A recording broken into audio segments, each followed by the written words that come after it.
Everest জয় কিংবা বিজয় যেটাই বলেন, এটা সর্বপ্রথম দেখতে হবে যে আমাদের জন্য কোনো পুরস্কার কিংবা ফলাফল আছে কি না। আমরা দেখতে পাই কিংবা গবেষণায় উঠে আসছে যে বিভিন্ন জায়গা থেকে, বিভিন্ন দেশ থেকে এভারেস্ট জয় করার জন্য যারা যায়, এটা আসলে একটা শখ বলা যায়। যে মানুষের একটা রুচি থাকে না প্রত্যেকটা বিষয়ে, যে আমার এটা ভালো লাগে কিংবা আমার এটা মন চায়, এটা করতে পারলে আমার আনন্দ লাগে। বিষয়টা কিন্তু শখ থেকে হয়। সম্মানিত দর্শক, আসলে আমরা দেখতে পাই যে এটা আসলে শখ থেকে করে। শরীয়তের যে বিষয়টা সেটা হলো, আপনি যে কোনো বিষয় করবেন সেটা থেকে যদি জাতির উপকার হয়। আসসালামু আলাইকুম রহমতুল্লাহি ওবরাকাতু। প্রিয় দর্শক মণ্ডলী, আমি আজকে অন্য একটি বিষয় নিয়ে হাজির হয়েছি, খুবই গুরুত্বপূর্ণ। যে বিষয়টি নিয়ে খুবই আলোচনা চলছে এবং মুসলমান হিসেবে, মানুষ হিসেবে অনেকের ভিতরে এই বিষয়টা জানার জন্য খুবই আগ্রহ পোষণ করছেন অনেকেই। আমিও এই বিষয়টা নিয়ে খুবই আবেগ আপ্লুত এবং জানার জন্য, ভালোভাবে জানার জন্য আজকে আমি হাজির হয়েছি আমাদের একজন মেহমানকে নিয়ে, একজন আলেম, বিদগ্ধ আলেম, জননন্দিত মুফাসসির কুরআন মুফতি আনোয়ার হোসেন সিদ্দিকী হাফিজাহুল্লাহ তাআলা। আমরা তার সাথে কথা বলবো। তো আগে বলে নিচ্ছি আমরা আসলে কি বিষয় নিয়ে আজকে আমরা কথা বলবো। বিষয়টি হচ্ছে, আপনারা লক্ষ্য করেছেন সম্প্রতি আমরা লক্ষ্য করেছেন যে এভারেস্ট জয়, এটি একটি আমাদের বৈশ্বিক একটি বিষয়।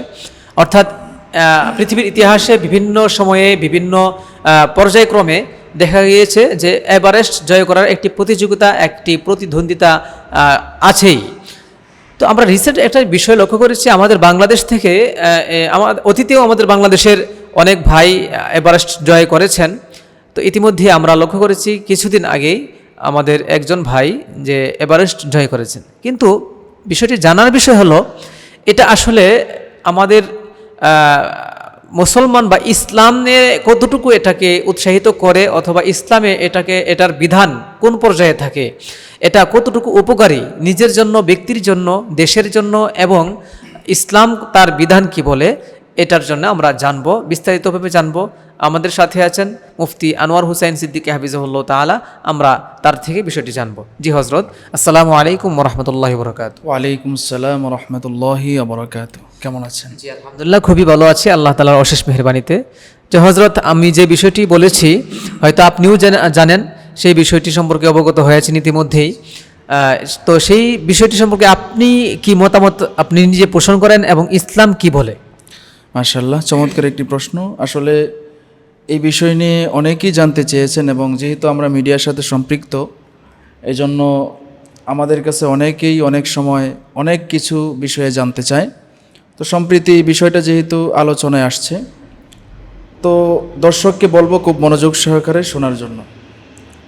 এভারেস্ট জয় কিংবা বিজয় যেটাই বলেন, এটা সর্বপ্রথম দেখতে হবে যে আমাদের জন্য কোনো পুরস্কার কিংবা ফলাফল আছে কি না। আমরা দেখতে পাই কিংবা গবেষণায় উঠে আসছে যে বিভিন্ন জায়গা থেকে, বিভিন্ন দেশ থেকে এভারেস্ট জয় করার জন্য যারা যায়, এটা আসলে একটা শখ বলা যায়। যে মানুষের একটা রুচি থাকে না প্রত্যেকটা বিষয়ে, যে আমার এটা ভালো লাগে কিংবা আমার এটা মন চায়, এটা করতে পারলে আমার আনন্দ লাগে। বিষয়টা কিন্তু শখ থেকে হয়। সম্মানিত দর্শক, আসলে আমরা দেখতে পাই যে এটা আসলে শখ থেকে করে।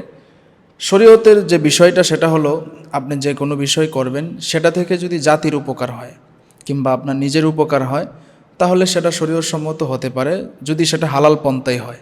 কিন্তু আমরা দেখতে পাই যে আসলে এভারেস্ট বিজয় বলেন আর চাঁদের দেশে যাওয়া বলেন, সেটা যদি কোনো রিসার্চ কিংবা গবেষণা, বৈজ্ঞানিকদের, দেশের এবং মানুষের উপকার হবে, তাহলে সেটা শরীয়তসম্মত হতে পারে। কিন্তু আমরা আসলে যেটা দেখতে পাই সেটা হলো, সেখানে অনেক দিন ব্যয় হয়, অনেক টাকা খরচ হয়, কিন্তু ওইরকম কোনো উপকার আমরা দেখতে পাই না। যদিও উপকারের চাইতে ক্ষতি এর দ্বিগুণ বেশি। যেমন মনে করেন, আমাদের বাংলাদেশি যে ভাই এভারেস্ট বিজয় করে আসছে, উনিই বলেছেন যে ওনার সামনে কতগুলো ডেড বডি পড়েছে, যেগুলা, কারণ যেহেতু এটা বরফ গলে না, এই জন্য ডেড বডিগুলো শক্ত হয়েছিল, তার চোখের সামনে পড়েছে। এরকম আরও অনেক ডেড বডি যারা এভারেস্ট বিজয় করতে গিয়ে মারা গিয়েছেন।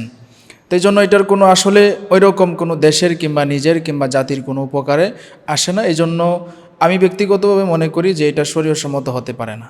একজন ইমানদার, একজন মুসলমান যে হবে, তার জন্য উচিত হবে যে আল্লাহকে পাওয়া যায় কিভাবে, আল্লাহকে বিজয় করার জন্য চেষ্টা করা। আল্লাহ যদি খুশি হয়, তার দুনিয়া আখিরাত উভয়টা কিন্তু ভালো হবে।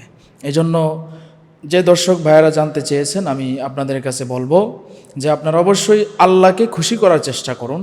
যে সমস্ত কাজ অহেতুক, অযেতুক, যে কাজে কোনো ফায়দা নাই, ফজিলত নাই, কিংবা নিজের, দেশের, জাতির শরীয়সম্মতভাবে কোনো উপকার হয় না, এই কাজগুলো কোনোদিন আদৌ আমাদের জন্য উপকার হবে না। এজন্য আমি আপনাদেরকে বলবো যে এভারেস্ট জয় করা এটা কোনো জরুরি বিষয় নয়। এই জন্য এগুলা থেকে আমরা ইনশাল্লাহ বিরত থাকাটাই আমি ব্যক্তিগতভাবে এটা ভালো মনে করি, কারণ এটা কোনো উপকার নিজের হয় না। এছাড়া আপনি আমল করেন, 5 ওয়াক্ত নামাজ আদায় করেন, আপনি নবীর উপরে বেশি বেশি দুরূদ শরীফ পড়েন, জিকির আজকার করেন, ইসলামের কাজগুলো করেন। আপনি যদি পরিবারের সাথে সময় দিতেন, যেটা আসলে অযথা, অহেতুক ওইভাবে সময়টা না দিয়ে নিজের পরিবারের জন্য যদি সময় দিতেন, তাহলে আপনার ফায়দা হইতো। এই জন্য আমি আপনাদেরকে বলবো যে এটা আমি মনে করি ব্যক্তিগতভাবে যে এটা আসলে এটা আসলে কোনো জরুরি বিষয় নয়। আশা করি আপনার উত্তর পেয়েছেন ইনশাআল্লাহ। জাযাকুমুল্লাহ খাইর। খুবই সুন্দরভাবে আমরা যে বিষয়টি আমরা বর্তমানে একটি খুবই মানুষের আগ্রহে তুমুল একটি বিষয়, যে বিষয়টির খুবই আলোচনা চলছে, আমরা জানতে পেরেছি এটি একটি অনর্থক এবং বেফায়দাজনক একটি কাজ। আর মুমিনদের বিষয়ে তো আল্লাহ তাআলা বলেই দিয়েছেন, ওয়াল্লাযীনা হুম আনিল লাগবি মুরিদুন। মুমিন তারাই হবে যারা অনর্থক কাজ থেকে বিরত থাকবে। সুতরাং আমরা সদা সর্বদাই এই সমস্ত অনর্থক কাজ, যে সমস্ত কাজ আমাদের ব্যক্তির কোনো ফায়দা হয় না, আমাদের সমাজ, আমাদের রাষ্ট্র বা ইসলামের কোনো ফায়দা হয় না, সে সমস্ত কাজ কোনো সময়েই আমাদের জন্য কারোর জন্যই উপকার বয়ে আনতে পারবে না, কখনোই না। সেই জন্যে এভারেস্ট বিজয় বা জয় এটা কখনোই ব্যক্তির জন্য বিজয় হতে পারে না, রাষ্ট্রের জন্যও না, ইসলামের জন্যও না। সুতরাং কেন আমি এই সমস্ত বিষয়ে আমি নিজেকে অংশগ্রহণ করাবো? আর যারা এই যে হুজুর বললেন যে এভারেস্ট বিজয় করতে গিয়েছে বাংলাদেশ থেকে, সেখানে গিয়ে দেখেছে যে অনেক ডেড বডি পড়ে আছে। তো এই যে যারা মারা গিয়েছে ওখানে গিয়ে, তাদের মরণটা কতটুকু, যদি মুসলমান হয়ে থাকে, তাদের মরণটা, মৃত্যুটা কতটুকু ইসলাম সমর্থন করেছে, এটা একমাত্র আল্লাহ পাকই জানেন। সেই জন্য আমার মরণটা যেন একমাত্র আল্লাহ তাআলার সন্তুষ্টি অনুযায়ী হয়, সর্বদাই আমি চেষ্টা করব। আল্লাহ পাক আমাদের সকলকেই আল্লাহ তাআলার সন্তুষ্টির জন্য সদা সর্বদাই কাজ করার তৌফিক দান করুন। তো বিদায় নিয়ে নিচ্ছি আজকের এই পর্ব থেকে। ইনশাল্লাহ সামনে কোনো পর্ব, চমৎকার বিষয় নিয়ে, চমৎকার পর্ব নিয়ে হাজির হব, কোনো একটি বিষয় নিয়ে।